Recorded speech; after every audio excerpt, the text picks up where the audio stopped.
Доброе утро! Начинаем новый день вместе с «Утро Якутии». Настраиваемся на плодотворные, добрые и позитивные новости на этот предстоящий день. А чтобы он был максимально полезный и интересный, просыпайтесь вместе с нами на телеканалах «Якутия-24» и НВК «Саха». Новый день с вами встречаю я, Полина Долинская, и я желаю вам доброго утра. И вот о чем мы сегодня вам расскажем. Вестники весны. Первые розовые фламинго вернулись в Казахстан после зимовки в Индии, а в Якутии уже потеплело. Узнаем, какая погода ожидает нас в эти дни. В МФЦ появилась новая услуга по оформлению справки о признании семьи малоимущей. Поговорим с нашим первым гостем о нововведении. С 30 января по 5 февраля проводится неделя профилактики онкологических заболеваний. Какие новые методики появились в лечении онкологии и что даст строительство нового онкологического центра для жителей республики, поговорим об этом с хирургом-онкологом. Если у вас зимняя депрессия и вы хотите получить положительные эмоции, вам прямая дорога в контактный зоопарк. Узнаем, какие редкие животные там находятся и как влияет общение с животными на общее эмоциональное состояние. Все ли игрушки безопасны? Что должны знать родители, покупая новые игрушки? Поговорим со специалистами. Мы работаем в прямом эфире и всегда рады обратной связи. Связаться с нами можно по номеру 8 914 273 44 88, а также через телеграм-канал «Утро Якутии». Подписывайтесь, участвуйте с нами в эфирах и задавайте вопросы нашим гостям. А прямо сейчас информация о погоде. По данным на 6 часов утра, температура воздуха в центральных районах составила 30-42 градуса мороза. В заречной группе 35-44 со знаком минус. В южных в это утро в Алдане и Нерюнгри минус 25. В Вилюйской группе минус 24, минус 28, в Нижнеленских 36-39, в западных 22-29 ниже 0. В Колымо-Индигирской группе улусов минус 21, минус 47 градусов. В Янских 32-40, на северо-западе 25-30 со знаком минус. В городе Якутске температура воздуха на 6 часов утра составила минус 40 градусов. Атмосферное давление 753 миллиметра ртутного столба. Ветер северный дует со скоростью 2 метра в секунду. В течение дня синоптики обещают небольшой снегопад. Ветер северный с порывами от 1 до 4 метров в секунду. Днем столбик термометра зафиксирует температуру воздуха на отметке 34-36 градусов мороза. На календаре 2 февраля в этот же день в 1702 году издан указ Петра I, положивший начало Балтийскому флоту. Флот нужен был России для защиты государства и укрепления его могущества. 2 февраля 1702 года Петром I был издан указ, в котором царь повелевал начать строительство судов на Ладожском озере. Таким образом было положено начало Балтийскому флоту. Главная база флота располагалась в Кронштадте. Другие исторические факты, даты и события прямо сейчас.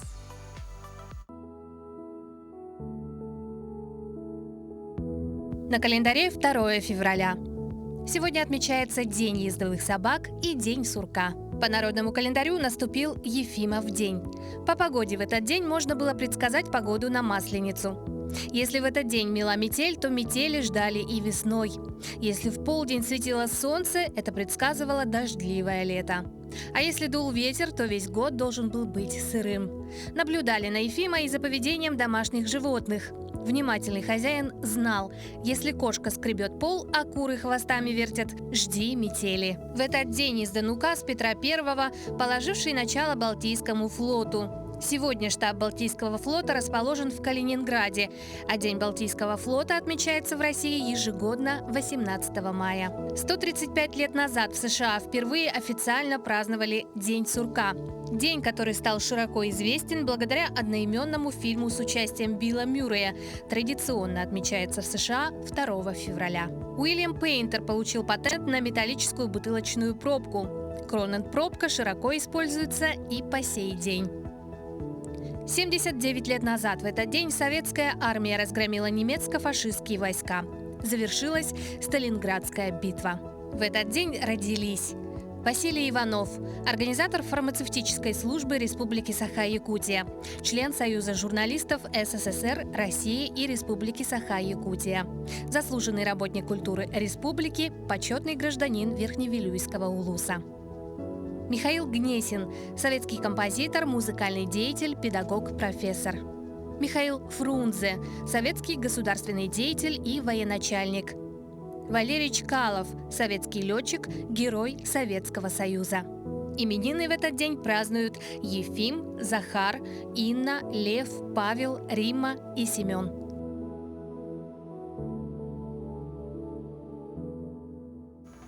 С 24 января в Центре «Мои документы» стартовал прием заявлений по оформлению справки о признании семьи малоимущей. Справка о признании семьи малоимущей зачастую необходима для получения бесплатного питания на детей до 3 лет, для детских садов, а также для школ.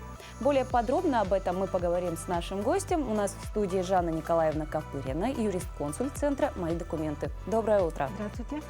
Жанна Николаевна, расскажите, пожалуйста, подробнее о новой услуге.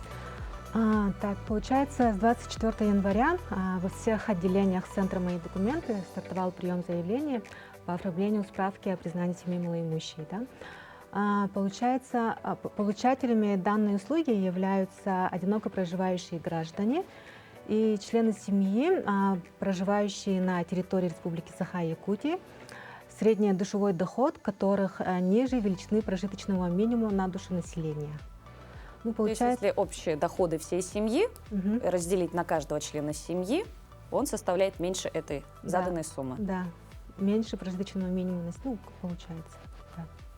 Для чего может данная справка понадобиться? Как мы уже выше сказали, это бесплатное питание на детей, также для детей до 3 лет и детские сады, школы. Данная справка, справка о признании семьи малоимущей, требуется для получения государственной социальной помощи. Например, как вы сказали, для получения молочной смеси до 3 лет, для получения бесплатного питания с детских садов, для школ, а также для постановки на учет в качестве нуждающих в жилье. Можно ли эту справку также использовать для граждан, которые хотят подать документы на оформление детского пособия для детей до 17 лет? Да, данную справку можете использовать для получения ежемесячных пособий на ребенка. Да. Давайте более подробно разберем, кто входит в состав семьи. Это только прямые родители, то есть мама, папа, братья и сестры, либо же, например, в некоторых семьях живут бабушки, тети. Получается, в состав семьи малоимущих входят, включается в расчет, получается, супруги в зарегистрированном браке, их несовершеннолетние дети, родители заявителя, также пасынки, падчерицы и усыновители и усыновленные. А родители заявителя, бабушки, дедушки, они учитываются, если они проживают с семьей, если они зарегистрированы по одному адресу. То есть, если они также по прописке оформлены? Да, если они оформлены по одному адресу, то есть у них прописка в одном адресе. И также, получается, тети, дяди, они не учитываются при этой услуге. А какие документы необходимо предоставить для получения этой справки? Для получения справки о признании семьи малоимущей необходимо предоставить оригинал паспорта заявителя, также номер СНИЛС заявителя и всех членов семьи, и справка, то есть сведения о доходах за последние 3 календарных месяца необходимо предоставить. Что касается справки о доходах, можно показывать именно все зарегистрированные виды доходов или если, допустим, кто-то из родителей самозанятый? Самозанятые тоже могут предоставить сведения. И, конечно же, все справки, получается, от работодателей о зарплате, также пенсии, алименты тоже могут учитываться. А что касается, если родитель один или оба работают по срочному трудовому договору, то есть они не зарегистрированы как в пенсионном? По срочному договору, но если у них идет отчисление, получается, социальный фонд, то у них они должны предоставить данные сведения. Сколько по времени изготовления этой справки занимает? Как быстро ее можно получить? Срок рассмотрения заявления в МФЦ составляет 10 рабочих дней. получается, а справка сама о признании семьи малоимущей, да, она действительно в течение 1 года со дня его выдачи. Действует 1 год.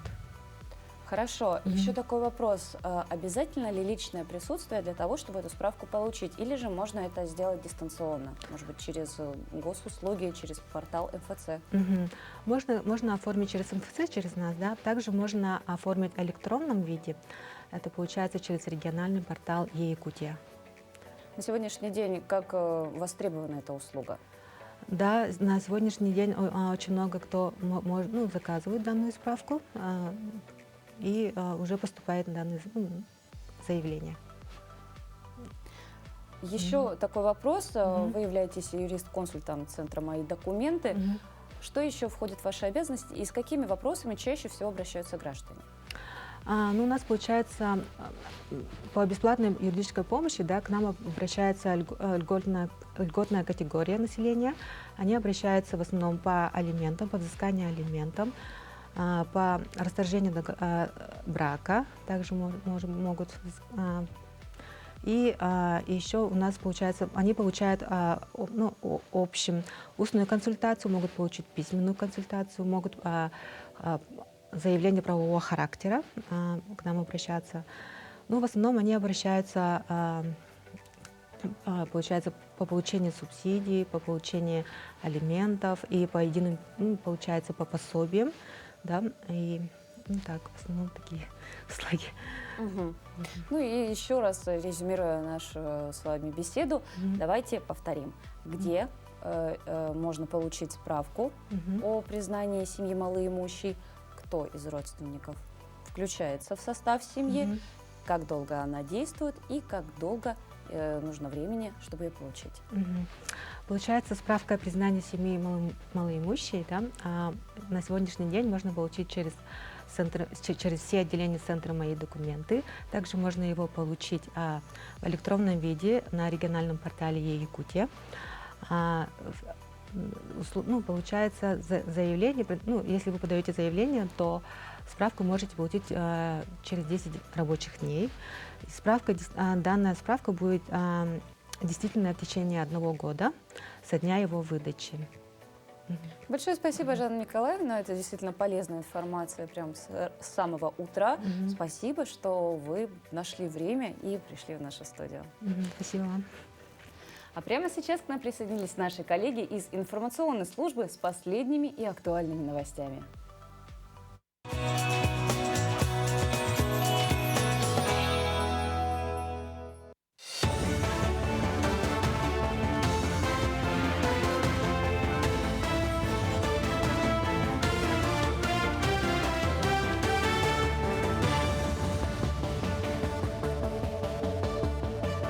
Доброе утро, Якутия! В студии Кристина Якупова. Аэрофлот и Ространснадзор договорились о совместной работе по изменению федеральных авиационных правил в части провоза ручной клади. Трактовка правил провоза неоднократно становилась предметом судебных споров между Победой и отраслевыми ведомствами. Согласно федеральным правилам, авиакомпании обязаны бесплатно принимать в салон самолета ручную кладь весом не менее 5 килограмм, а сверх этого ряд вещей из утвержденного правилами списка. Дамские сумки, портфели, букеты цветов и прочее. Сама же Победа установила собственные правила. В салон можно взять бесплатно все, что укладывается в их габариты, независимо от веса. Свыше 90 километров инженерных сетей изменят в 16 районах республики в этом году в рамках программы модернизации систем коммунальной инфраструктуры. Якутия – один из 15 регионов Российской Федерации, который в рамках модернизации коммунальной инфраструктуры успешно защитил свою программу. В течение 2 лет через Фонд развития территорий республика получит из федерального бюджета более 700 миллионов рублей, сообщил министр ЖКХ и энергетики Якутии Вячеслав Емельянов. Средства в первую очередь будут направлены на реконструкцию и модернизацию сетей теплоснабжения. Это позволит улучшить качество коммунальных услуг почти 8,5 тысячам якутян, а также снизить количество аварий. Физкультурно-оздоровительный комплекс, построенный в микрорайоне Марха, распахнул двери для первых посетителей. Комплекс построен по программе «Газпром детям» в рамках столетия республики. В нем расположены каток 30 на 60 метров, бассейн с 6 дорожками, малая ванна для школьников. Пропускная способность комплекса почти 1000 человек в день. Сегодня для жителей доступно массовое плавание в бассейне с 6 дорожками и массовое катание на коньках. Комплекс работает с 10 утра и до 8 часов вечера. При посещении предусмотрены скидки, льготы для многодетных семей, инвалидов, членов семей участников специальной военной операции. В ближайшее время на базе спорткомплекса планируется открыть секции для детей, желающих заниматься плаванием, хоккеем, шорт-треком и фигурным катанием. Жители этого микрорайона, они на открытие приходили все школы, которые недалеко здесь расположены. Они специально с ними, со школами, будем работать по программе обучения детей плаванию и катанию на коньках с 3-4 классов. Есть такая программа у нас, которая в республике работала. В этом году 90-летний юбилей отмечает заслуженный лесовод РСФСР Василий Загайнов, который 18 лет возглавлял Министерство лесного хозяйства Якутии. За эти годы в отрасли было много чего сделано. Укреплялись лесхозы, стратегически поменялась тактика борьбы с лесными пожарами, благодаря которой площадь выгорания удалось свести к минимуму. Также с целью изучения лесосырьевых ресурсов по его инициативе проводились в больших объемах лесоустроительные работы. Была задействована целая экспедиция. В этот знаменательный день поздравить старшего коллегу с юбилеем работники лесного хозяйства республики собрались в Доме правительства номер 2. Коллеги Василия Павловича отметили его большой вклад в развитие лесного хозяйства Якутии. Это очень уникальный человек, талантливый организатор, руководитель мудрый. Его период руководства Министерством лесного хозяйства – это был период наибольшего, наивысшего расцвета лесного хозяйства у нас в республике. Повсеместно велось промышленное строительство, строили новые конторы, кордоны, пожарно-химические станции. Очень много было его период построено жилья.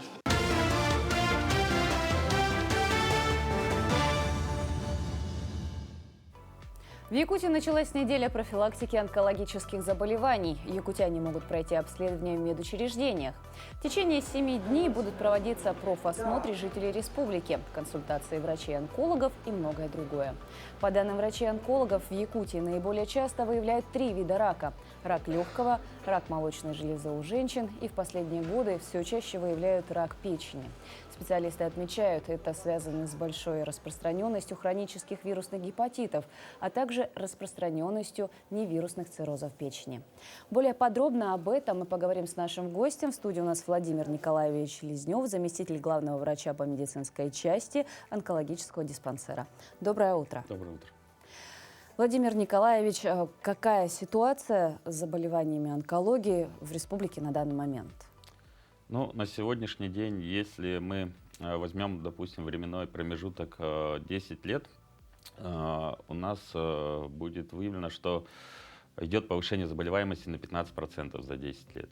То есть количество людей, которые заболевают раком, становится гораздо больше. Но при этом мы отмечаем, что за этот же временной промежуток у нас идет снижение смертности от этого заболевания. Что это показывает? Во-первых, это показывает, что улучшилось качество лечения этих пациентов. Пациенты стали жить дольше, пациентов качество жизни гораздо лучше. Если также мы возьмем по заболеваемости, возникнет вопрос, наверное, кто болеет чаще, мужчины или женщины? Мужчины и женщины болеют одинаково. 49% это подвержены данному заболеванию женщины, и 51% это мужчины. Что касается возраста, группа риска есть ли какая-то? На сегодняшний день основная группа риска возрастная – это период от 60 до 70 лет. Это вот основная категория пациентов, у которых больше всего чаще развивается рак. Если мы возьмем, как вы уже сказали, по локализациям, да, на сегодня на первом месте, как и во всем мире, стоит это рак легкого. На втором месте это рак молочной железы у женщин. На третьем это рак желудка и рак толстого кишечника. В последние годы в лидирующие позиции начал выходить рак печени.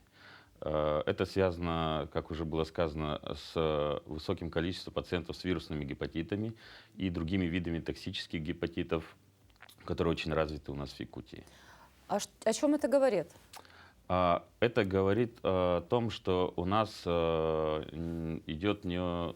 пациенты очень плохо проходят превентивную вакцинацию от вирусных гепатитов и самообследование данных пациентов тоже не очень хорошее. Особенно в отдаленных районах республики провести какие-то такие глубокие исследования очень сложно. Вот это вот основная такая проблема, которая на сегодняшний день выходит лидирующей. Какие новые методы диагностики и лечения применяют онкологи Якутии для лечения злокачественных опухолей? Благодаря модернизации и программе борьбы с онкологическими заболеваниями, онкологический диспансер сейчас, на сегодняшний день, оснащен очень качественным, высокоточным оборудованием,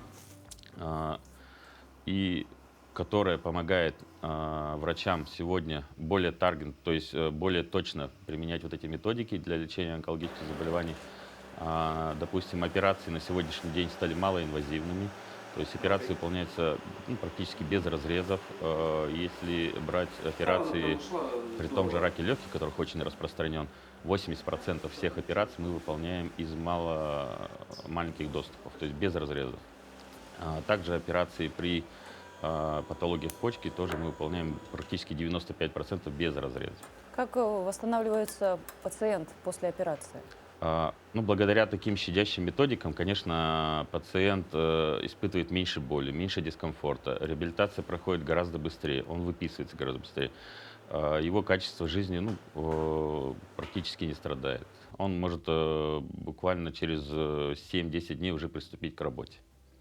Владимир Николаевич, вы практикующий хирург-онколог, уже более 15 лет, вы в сложной профессии. Что изменилось за это время, за тот срок, что вы работаете? Если вернуться в те года, если кто-то помнит, мы находились в таком неприспособленном здании с маленькими операционными, где стоял электрохирургический аппарат с размерами с холодильник. Конечно, сейчас этого нет. Новые технологии входят в нашу жизнь. Мы применяем все больше современных девайсов. Скальпели, зажимы уходят на второй план.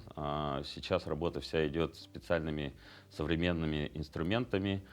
Операции стали по времени гораздо меньше, травматичность их тоже максимально уменьшилась. И тем же временем мы достигли тех результатов, что те опухоли, которые мы раньше не могли удалять, на сегодняшний день мы можем помочь этим пациентам и все-таки провести хорошую такую высокоточную операцию. Что касается новых врачей-онкологов, где они обучаются, где они проходят подготовку? Во-первых, сначала нужно закончить медицинский институт в нашей республике на базе Северо-Восточного федерального университета. Дальнейшую ординатуру также можно пройти здесь, в республике, по онкологии, по специализации.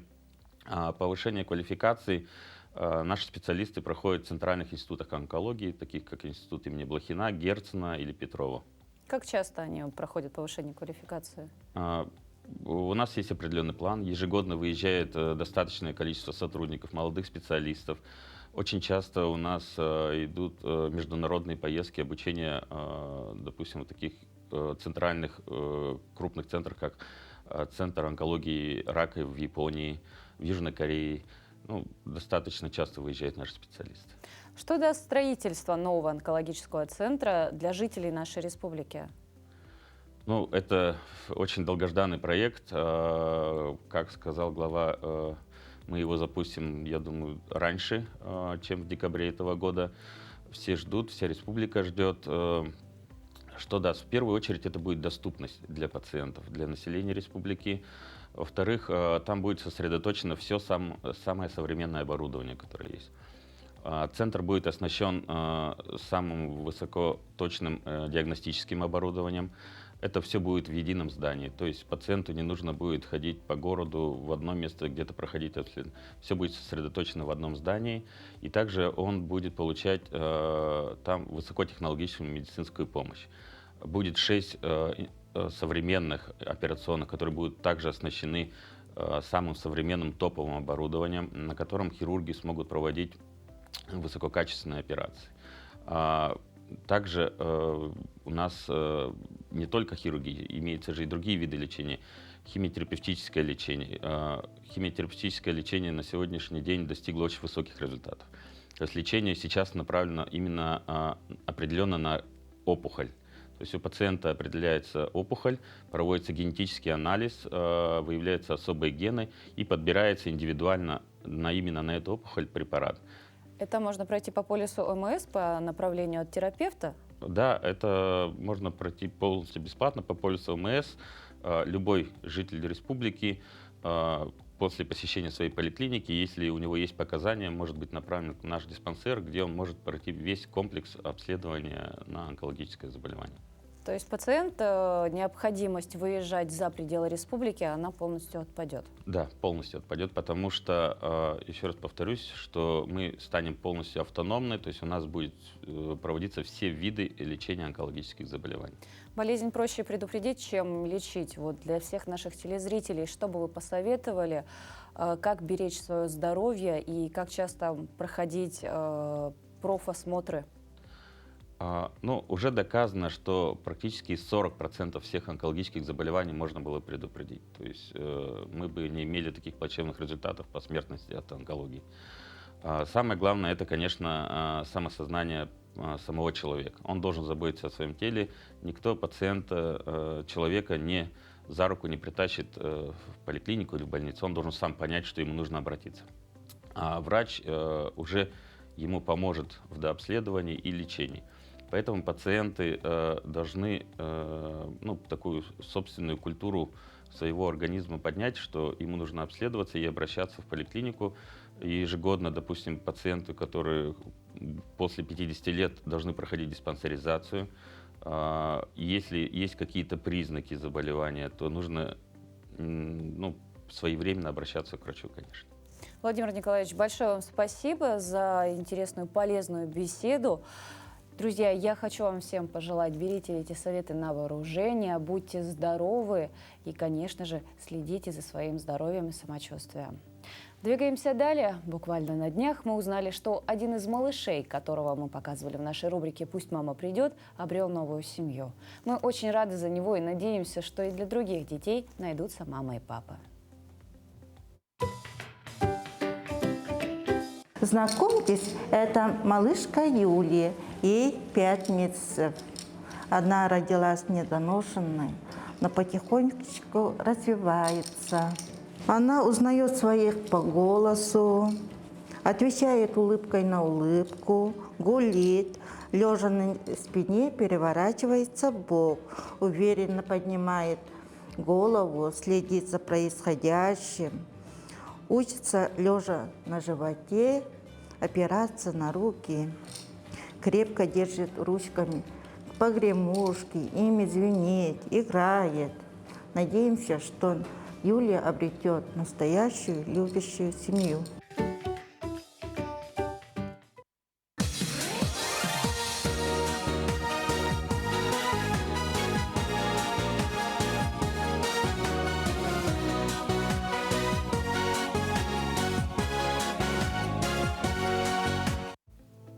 Сотрудники МЧС Российской Федерации спасли застрявшего в покрышке медведя. Сотрудники спасательного отряда МЧС России Центра «Спас» освободили застрявшего в автомобильной покрышке медведя по кличке Федя.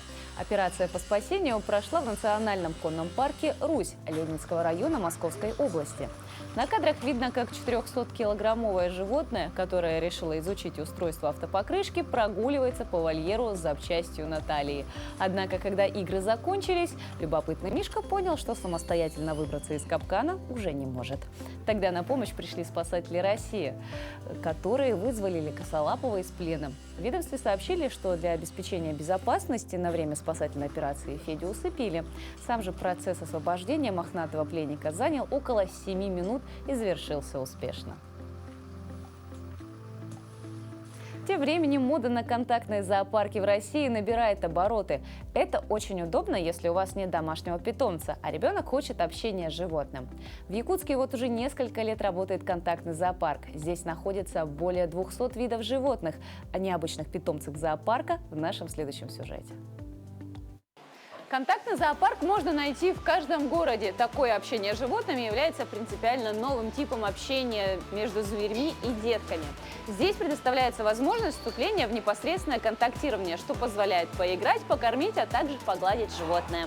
Таким образом, это является прямым общением между ребенком и животным, где отсутствуют всякого рода границы, вольеры и клетки.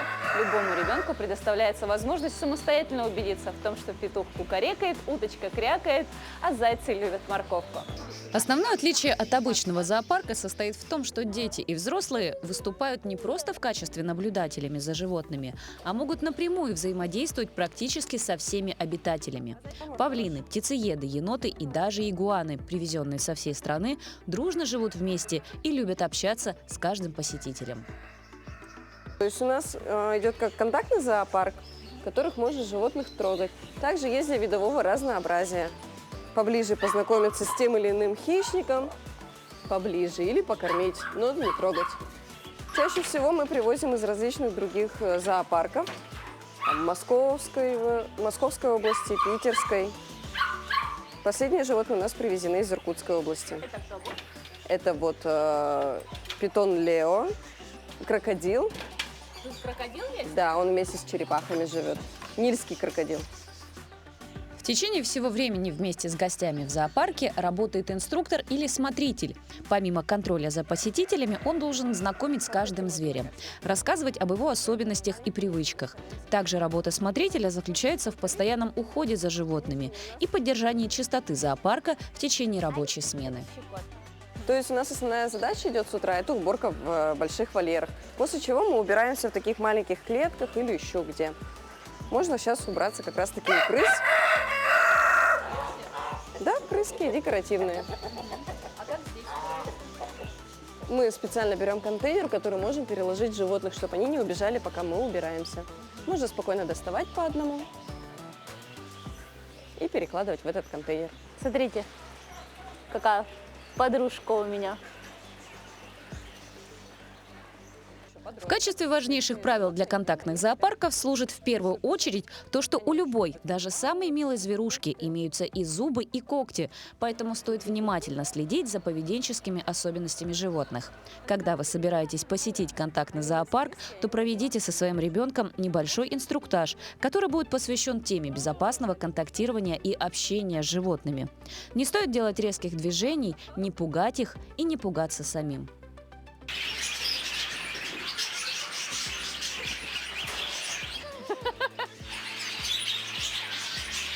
Она, видимо, решила на мне посидеть. Он вам доверяет. Видите, друзья, какая у нас уникальная возможность рассмотреть буквально со всех сторон летучие собаки.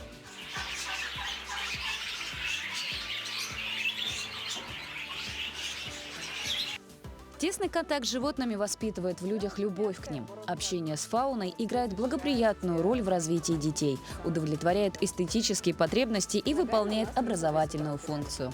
Контактные зоопарки – это место сближения с природой. Полина Долинская, Виктор Дьячковский, Якутск. Сегодня четверг, и это значит, настало время киноафиши, где мы рассказываем о новинках этой недели.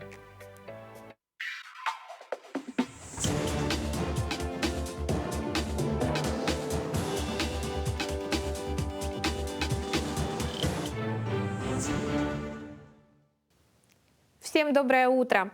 В самом коротком месяце помещается не так уж и мало любопытных премьер. И с двумя первыми из них мы познакомимся сегодня. Итак, «Ведьма. Реинкарнация». Кино пусть во многом и традиционное, но жанровую и идейную консервативность преподносит очень ловко. Крошка Луна тяжело болеет, и мама решает отправить обеих дочерей в особняк к бабушке. Свежий воздух и никакого интернета. Отдых от городской суеты должен пойти всей семье на пользу. Но стоит родителям отлучиться, будто бы ненадолго, как старуха начинает подозрительно себя вести. Реинкарнация успешно совмещает разнообразный фольклор и мексиканский, и африканский. Ловит интонации страшных сказок Гильермо дель Торо и преподносит участь ведьмы языком боди-хоррора. На стыке жанров верований и шума за стеной у режиссера Исаака Эсбана. Получился красочным и колоритным. «Ведьма. Реинкарнация». В кино с 2 февраля. Сегодня в прокат выходит фильм Александра Лукина «Белый ангел тундры», героиня которого юная ленинградка Лида в 1937 году приезжает работать фельдшером на север Якутии и погибает, спасая эвенкийские стойбища от эпидемии брюшного тифа. Фильм основан на реальных событиях. 1937 год. По всему Советскому Союзу началась волна репрессий. Репрессия коснулась и семьи потомственных врачей. Людей, казалось бы, совершенно мирной профессии, которые по ложному обвинению были репрессированы. И мать, боясь, что дочь постигнет та же участь, провожает Лидию на неведомый север. Как же встретит суровая необъятная тундра молодую девушку из Ленинграда? Спасенные ею люди помнили о ней, рассказывая о белом ангеле своим детям и внукам. Но кроме этих устных рассказов были еще и письма, которые она писала в далекий Ленинград и не смогла отправить. Пролежав более полувека под половицей дома, где она жила когда-то, эти листочки были найдены при его сносе. Съемки заняли 3,5 года. Киноэкспедиции в Оленек, Хараялах, Джилинду, а в Саскылах поехали специально для того, чтобы запечатлеть северное сияние. Главную роль сыграла на тот момент студентка АГИКИ, а ныне актриса Мирнинского театра Анастасия Короленко.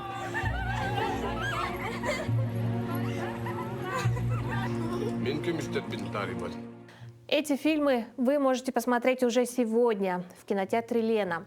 Ну а я желаю вам отличного настроения и приятного просмотра.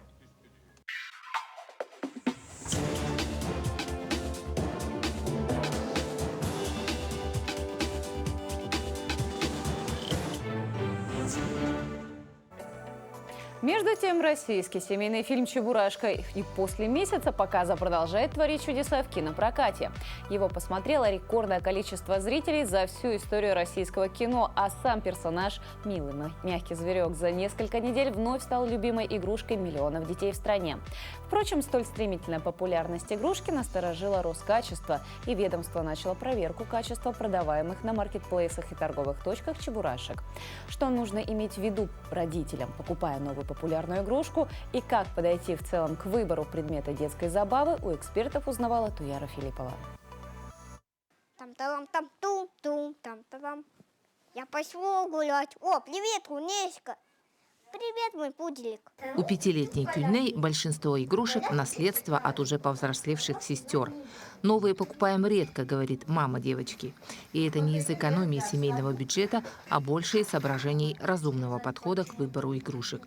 Ведь мама психолог по образованию и знает, в какие игры играть ребенку, а что стоит ограничивать. Я считаю, что, например, использование гаджетов надо строго ограничивать, потому что у ребенка, вот помимо зрительного нерва, который формируется до 7 лет, да, плюс еще психика еще не окрепшая, и именно в ролевой игре у ребенка развивается, скажем так, модель поведения.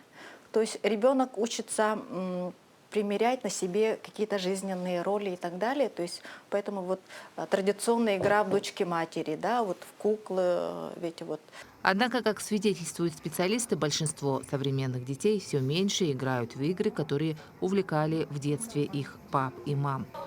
Полки магазинов заполнены персонажами заморских мультфильмов и героями ТикТока. Менеджер крупной торговой сети показывает нам, какие из игрушек пользуются наибольшим спросом. Мультфильм «Хаги-Ваги» и его персонажи. Да, это малыш, такой Хаги-Ваги, это мама, длинные ноги, и папа, длинные ноги. Да? То есть такая серия у нас представлена. Хаги-Ваги, к сожалению, сейчас в продаже нет, потому что он мега популярный, наверное, да, и он до сих пор пользуется спросом, и как только появляется на полке, сразу исчезает с нее. Между тем, даже среди специалистов нет однозначного мнения о том, как влияет на детскую психику персонаж хоррор-игры Хаги-Ваги. Тем временем саму игрушку сняли с продажи сразу в нескольких интернет-магазинах. И причина не в спорах психологов, а в качестве игрушки. Роскачество выявило в 90% исследованных изделий превышение допустимого содержания фенола и других токсичных веществ. Такая же проверка сейчас ведется по чебурашкам, в основном китайского производства. Обеспокоенные законодатели даже думают принять закон, который бы защитил потребителей не только от некачественного товара, но и стимулировал бы производителей выпускать развивающие детские игрушки свои отечественные. Пройдя и посмотрев ассортимент игрушек, в глаза бросается, что в основном это персонажи определенных, так скажем, раскрученных героев, различных мультфильмов, популярных в детской игровой среде. В основном представлены товары, ну, скажем так, импортного товара производителей, да. Но в руке я вот выбрала именно игрушку российской фабрики «Карапуз». Здесь, если обратить внимание, написано вместе «Учим вежливые слова». То есть это кукла, которая непосредственно нацелена не только на игровую деятельность, но в том числе и на привитие, так скажем, основ воспитания наших детей. Родители, в свою очередь, мечтают, чтобы у нас в Якутии было налажено собственное производство игрушек. Все-таки формировать у ребенка вот ценности, представления, допустим, вот мы живем здесь, да, то есть я рассказываю ей в том числе якутские сказки, традиции, мифы и так далее, для того, чтобы ребенок знал и любил и гордился этим с детства, скажем так. И даже сами продавцы, которые признаются в преобладании на рынке импортного товара, ратуют за то, чтобы на полках появились не только товары крупных российских производителей, но и местных, региональных. Сейчас вышел мультик «Бык холода». Да, есть такое поверье в Якутии, насколько я знаю, что да, когда начинаются холода, отрастает рог, далее рог становится больше, и когда заканчиваются морозы, да, то есть его ассоциируют, когда рог начинает отваливаться, да, морозы заканчиваются, отступают здесь. Вот действительно, мне было бы очень интересно, и думаю, что и якутским, да, и детям, и родителям было бы интересно, если бы такие игрушки производились бы, выпускались бы и продавались бы. Ну а пока на прилавках отечественные игрушки составляют всего 20%, остальное все импорт, родители сами будут ответственны за то, во что и чем играть их чадом. Туяра Филиппова, Виктор Дичковский, Якутск. Сегодня, 2 февраля, состоится премьера художественного фильма «Белый ангел тундры». Драма снята по пьесе народного писателя Республики Саха-Якутия Василия Харысхал. В основе сюжета лежит реальная история о непростой судьбе молодой девушки Капитолины Облезовой, которая в 1937 году приехала на работу в отдаленное северное село Желенда-Оленёкского района. Как встретит северный народ и суровая необъятная тундра молодую девушку из Ленинграда, мы поговорим с нашей гостьей. А у нас в гостях Анастасия Короленко, главная героиня, артист драмы Мирнинского театра Республики Саха-Якутия. Доброе утро. Доброе утро. Анастасия, ну, для начала расскажите, мандражируете перед премьерой? Конечно, я еще не видела. Но у меня ходили друзья на предпоказ, я была в Мирном, я работала. Вот, и друзьям очень понравилось, мне что-то там рассказывают, я говорю, подождите, я еще не видела, подождите. Ну, переживаю очень, у меня сегодня вся семья пойдет. Это еще плюс волнение. Ну, конечно, это такое долгожданное событие. 3,5 года снимали фильм. Расскажите, как вы получили главную роль, как вас утвердили? Меня нашел Василий Егорович, как раз-таки. Он мой проводник в кино, он меня нашел в Саха-театре. Мы с курсом работали над постановкой и пригласил на пробы. Меня и мою однокурсницу, тоже ее Настя зовут, мы очень с ней похожи, только у нее голубые глаза. Он нас пригласил, мы пришли, там камера стояла, дали отрывок, прям оператор сидел, все так серьезно. Ну, а я до этого пробовалась в кино, у меня не получилось. Я так как-то очень, так знаете, от балды. Ну, скептически Да. И через 2 недели Василий Егорович написал: Настя, вот мы тебя выбрали. А я отказалась. Да. Какое же было продолжение этой истории? Я отказалась, потому что я не читала пьесу, еще не коснулась этой истории никак. Я отказалась, потому что я подумала, что я все-таки не подхожу. Почему-то у меня такая уверенность была. И мы поговорили с Василием Егоровичем, он меня убедил. И наверное, через месяц я села в УАЗик. Я и, по-моему, 7 мужчин у нас было, художники, операторы. И поехала в Оленёк. Причем я села в машину и поняла, что я не знаю, где Оленёк находится и куда я еду. И в дороге я читала пьесу, так все произошло. Очень быстро закрутилось. Впечатлениями во время съемок фильма, что интересного было, какие события, может быть, ярче всего запомнились? Вообще каждый съемочный день, мне кажется, запомнился, потому что это все в первый раз. Я помню, как Я приехала в Валенек первый раз. Мы только доехали, легли спать, и мне снится сон, что я стою на берегу реки, и вокруг меня люди водят хоровод в таких национальных костюмах, я такие ни разу не видела. И ко мне из леса выходит медведь и начинает со мной разговаривать. Я встаю с утра, об этом всем рассказываю, и мы приезжаем в ДК, и я вижу вот костюмы из сна. То есть я их раньше нигде не видела, а это их национальные костюмы. И потом выяснилось, что медведь у них вообще считается прародителем рода. Мне так пазл раз сложился, а То потом... есть вы благословление получили, Ну, как будто бы да. землей. Но я сама тогда еще не поняла, как-то вот, ну, мне кажется, значения не придала, просто очень приятный сон был. А второй раз был, мы снимали в больнице, была бабушка, там, в больнице она была, и она ну, вживую видела Лидию, то есть прилетел самолет, она маленькая была, и вот они видели, как она из самолета выходит, как она чай попила и улетела дальше из Оленька. Она, то есть, получается, вот видела ее вживую, вот прям. И я пришла в больницу, захожу, а, ну, поздоровалась, она мне не отвечает. Она посмотрела на меня так и не отвечает. Я так удивилась, а потом она что-то Саше говорит, нашему режиссеру, и Саша поворачивается и говорит, она подумала, что сама Лидия за ней пришла. То есть получается, что мы похожи с ней. То есть бабушка подумала, что вот дух какой-то пришел. Столько мистических событий Вообще, вокруг мистика на съемок, мистике да, была. фильма. Было ли сложно сниматься вообще в таких условиях? Все-таки, во-первых, вы были первый раз в Оленьке, северное село Джилинда, это вы практически на себе прожили то, что проживала главная героиня Капитолина Облезова, но уже с какими-то благами цивилизациями там Да, небольшими. мне не было тяжело вообще ни капли, потому что обо мне заботились постоянно. То есть вот буквально ты поела? Я говорю, я поела. Тебе холодно, если тебе холодно, иди. Я говорю, нет, все хорошо. Я наоборот рвалась там в тундру, давайте со всеми, потому что надо работать. Но как-то меня постоянно оберегали, мне повезло. Но я думаю, Лидии тоже повезло. Просто, к счастью, я не в эпидемию попала, а она вот так вот у нее произошло. Расскажите, как вы прониклись этим образом? Ведь познакомились вы с главной героиней только по пути уже на съемке. Да. Что вас тронуло, что вам помогло понять главную героиню? Даже вот, ну, сложность была, потому что обычно, когда ты берешь роль, ты более-менее представляешь, как она выглядит, вот твой герой, да, вот героиня, допустим, у меня. А тут и представления не было, и никто не мог дать мне ответы на мои вопросы. То есть вообще информации никакой не было. И мы придумывали сами, то есть где-то что-то от гримеров приходило, то есть те же самые «Голубые глаза», что-то Василий Егорович, конечно, ну, потихоньку как-то вот. Я помню, у меня была ситуация, но она скорее внутренняя была. На второй год у меня в одной из поездок очень сильно начали сдавать нервы, ну, вот это переживания, сложные съемки, далеко от дома. Я позвонила маме своей, я плакала, и мама... Она не стала меня успокаивать, не стала меня жалеть, за что ей спасибо большое. Она мне сказала, Настя, вот то же самое, что у Лидии, она говорит, ну вот представь, да, ты уехала из дома, все то же самое. Она говорит, только ты вернешься домой, она уже нет. И меня это вот зарядило и дало столько сил. И знаете, вот такая интересная работа была, я не считаю ее актерской. То есть у меня такое ощущение, как будто Лидия рядом со мной жила. И если я где-то что-то неправильно делала, она как будто бы легонько меня поправляла. То есть я не была ею, она не вселялась в меня, она как будто вот рядом со мной проживала все это. Какие черты характера вы из образа главной героини уже оставили с собой в повседневной жизни? Спокойствие.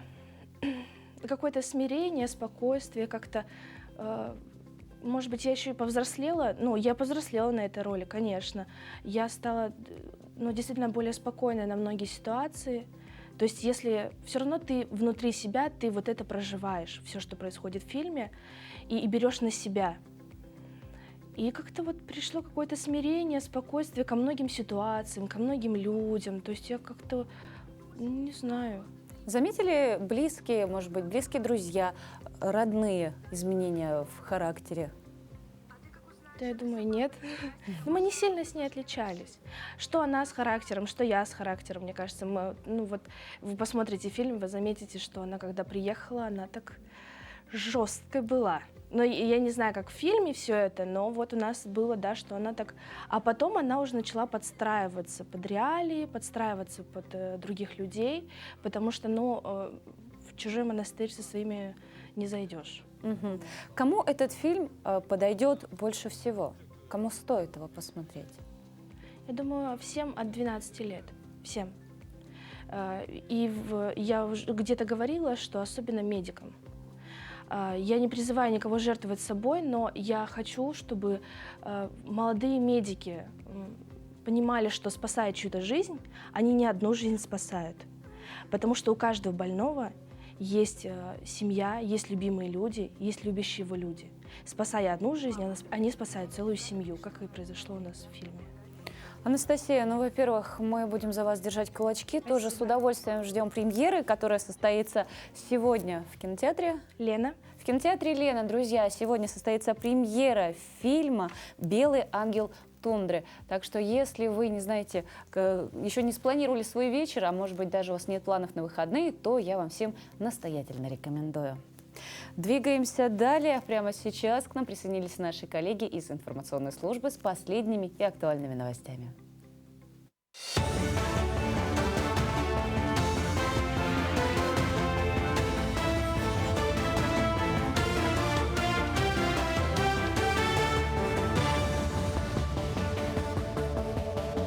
Доброе утро, Якутия! В Вилюйском районе продолжается программа по переселению граждан из аварийного и ветхого жилья. Жильцы двух новых многоквартирных домов в городе Вилюйске в радостной обстановке получили ключи от квартир. В этом году тоже планируется у нас очень большая работа по переселению граждан из аварийного и ветхого жилья. Ну, к примеру, 190 граждан будет переселены из ветхого аварийных жилья по адресу Бупубякина, а это микрорайон Котёх. Там будут построены 6 многоквартирных домов. И вот по улице Амосова тоже 18 квартир будут построены в этом году, и по Каландашвили 12 квартир. Жительницы села Покровска Амгинского района в рамках подготовки к эссе Хуаланхо занимаются плетением из конского волоса. С прошлого года они изучают древнее ремесло народа Саха – виды плетения из конского волоса. Также изготавливают из волос необходимую для жизни хозяйственную утварь, обрядовые принадлежности и одежду. С каждым разом они раскрывают все секреты плетения и воплощают это в своих изделиях. Сейчас они работают над изготовлением коврика Арбанча. Все эти изделия будут выставлены на эссехе Аланхо. Раньше в Покровке никто не занимался в основном конским волосом, и как бы возрождает наши традиции и прививая наших матерей, бабушек, мы начали работу с конским волосом. Наша цель — это подготовка к эссеху Аланхо. Сборы вышедших в 2022 году в республике фильмов составили порядка 70 миллионов рублей. Рост за год составил 20%. Всего в прошлом году в прокат вышло 28 фильмов якутского производства. Их посетили 225 тысяч зрителей. При этом, как сообщает директор Якутской республиканской киносети Петр Черяев, на якутские фильмы приходится 33% кассы и 35% посещаемости от всего республиканского проката.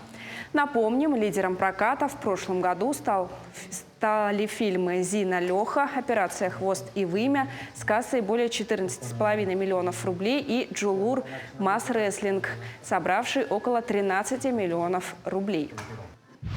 Число кинозалов к концу прошлого года в республике выросло на четверть и достигло 51 благодаря отечественной программе по технологии «Экстра-синема». Программа в перспективе позволит окупать производственные и рекламные бюджеты якутского кино в пределах проката региона. При этом пока модель реализуется в республике, но в планах разработчиков выйти на российский рынок. Так, система технологий «Экстра-синема» автоматически отслеживает стоимость авторских прав и отправляет отчисления, что существенно снижает затраты на организацию кинопроката в небольших населенных пунктах. Только за прошлый год такие кинопроекты были установлены в 10 населенных пунктах региона. Избранную программу киномарафона Арктического международного кинофестиваля «Золотой ворон» покажут в 22 регионах страны, в том числе и в республике. В программе киномарафона собрано большое количество полнометражных картин, которые ранее не были в широком российском прокате.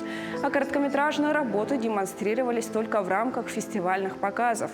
Все показы бесплатные и пройдут в кинотеатрах, музеях, библиотеках, киноклубах, домах культуры и молодежи, школах и университетах. Зрители смогут не только увидеть картины участников и победителей премии, но и обсудить их во время живых дискуссий на различных культурных площадках. На этом все. Мы продолжим следить за развитием событий.